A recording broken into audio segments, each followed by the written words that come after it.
Okay, here we go. This is my break. I'm gonna take a quick 5 minutes and just earlier this morning I was talking about 10 most painful events, and I was talking about also um, the Olympic lies. So, and I'm gonna show later how they tie together. But the 10 most painful events, and a good example of this is would be to say when I was in high school, I embarrassed myself with my girlfriend. Okay, now the Olympic lie tied to that would be I never measure up. It's not okay to fail. And then another example could be my parents divorce. Okay, and the Olympic lie would be I can't trust the important people in my life. I'm all alone. Okay, so those are examples. Those are examples of Olympic lies that we can tie ourselves into. But today I'm basically talking about painful events. Now these are not my a totally inclusive list, but this is a list of the ones that I've been dealing with. Painful events continue to happen. Death is a painful event, it's a traumatic event. Divorce can be, separation can be, all these, and all these has an impact on your addiction. All these have an impact on sexual addiction. Okay, so this is what I'm talking about. Like one from when I was a kid, when I was a boy, was when my dad threw me in the ocean. I talked about that this morning, in front of all my cousins. You know, I mean Horace and Etienne, my brother, and all these other guys. And I couldn't swim, and I almost drowned. And my cousin Horace, it came and actually got me out of the water. Okay, and from that day I could swim, but from that I took a Olympic lie away because my dad embarrassed me in front of all my cousins, and I felt, you know, especially as a young boy, I felt really degraded for that. And so the Olympic lie I took from that was my family embarrasses me, my dad embarrassed me, and I'm not good at anything. I'm not good. I'm a lockout. I supposed to know the water. I supposed to know how to swim. So I carry these things with me, and I struggle with them. Okay. Another painful event in my life. The second one is my first divorce. I've had two separations and two divorces and almost a third, and then God restored my marriage and my relationship. So and I'm thankful for that. But my first divorce, going back and looking at the painful situation in my life, and the Olympic lie I carried for that was I failed no matter what. What I'm always the one left alone. I'm left again. Okay? Somebody abandoned me again. So this raises my abandonment issues. So when I get caught up in my addiction, my abandonment issues, as I begin to look at my potential to relapse and my potential to have destructive behavior, that is one thing I would go back to. Another painful event for me, my third one, was my second divorce.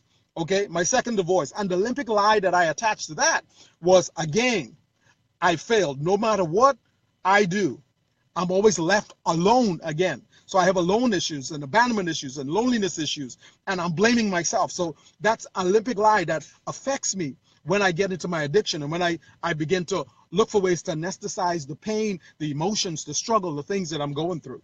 Okay?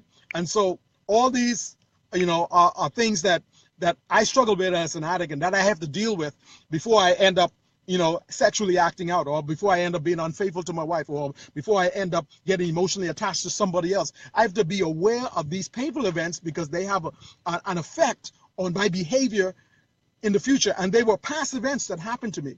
And so that's the third one. The fourth one was that I committed, and this is one I was really angry at myself. I had adultery. I had adultery with one of my brother's wives, okay? And as a result of that, I have a kid.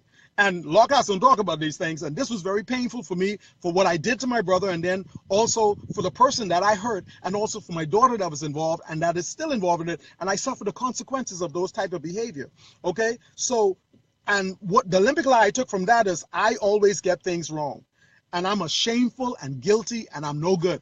I'm a no good lockout. I'm a no good man. That's me. Okay. And so that's the fourth one.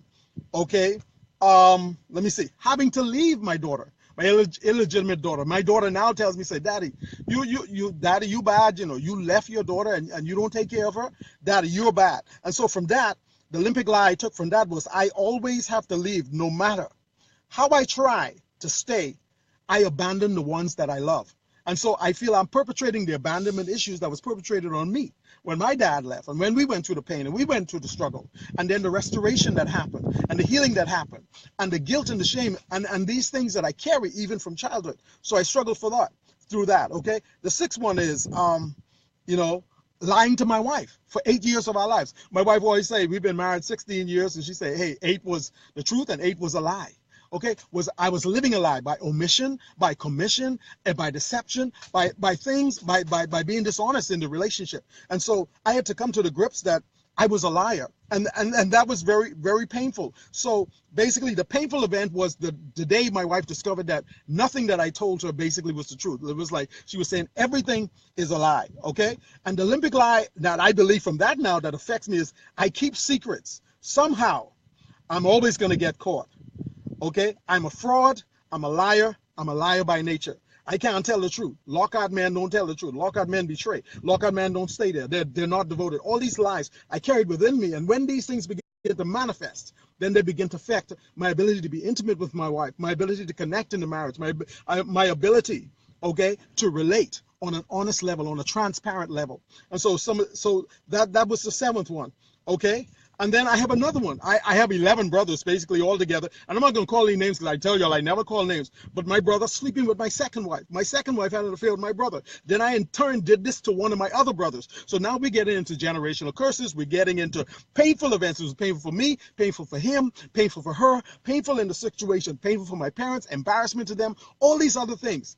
Okay, and these things tend to be generational. They rise in one generation after the other and after the other. And from that, the Olympic lie I took was, I'm not good enough. I can't satisfy any woman.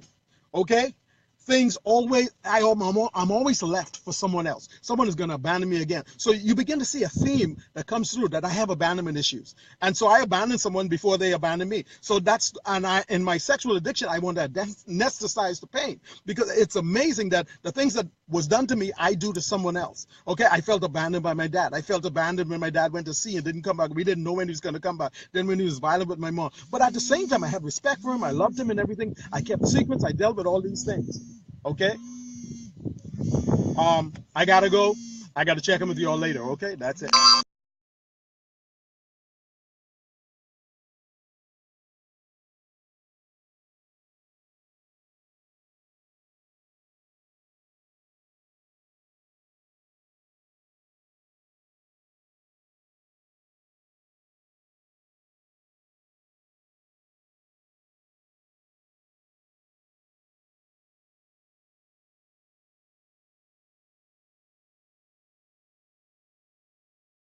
Okay, so my phone rang there. So I'm sorry about that. They cut in. I'm doing this on my break. I gotta go. Okay, I got a couple more painful events. Okay, missing my second daughter's birth because my wife had left me. We were separated for a year and a half. Okay, all because of my stupidity, all because of my mistrust, all because of my lies, all because of my deception. And from that, the Olympic lie that I carry now is I screw up everything all the time.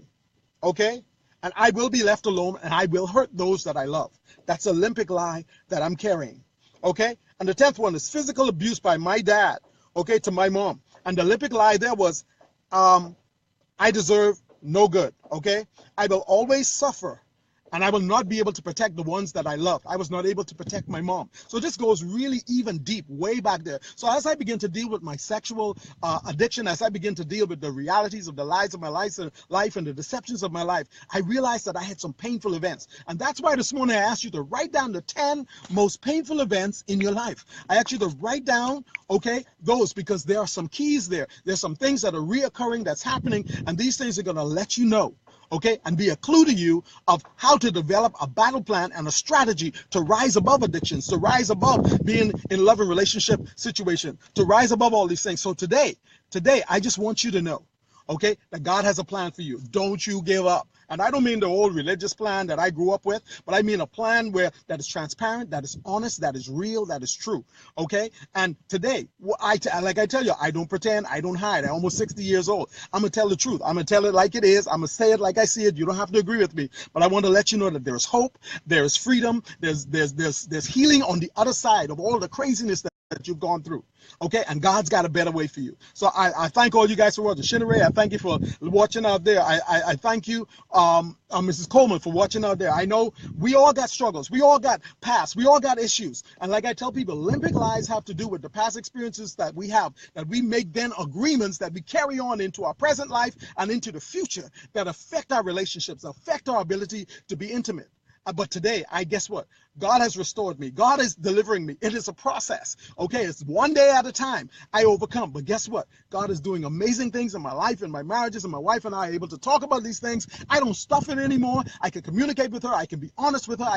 We can talk about the hard things and deal with the hard issues. And because of that, we have freedom. We have deliverance. And if I can do it, you can do it, and God can do it in you. So I want you all to have a great day, a fantastic day, and write down the 10 most painful things that ever happened to you, and begin to look at the subconscious beliefs that you have regarding those. And then you can replace those things, in which I'm going to talk about later this week, how you begin the process to restoration and to healing. Hey, y'all take care.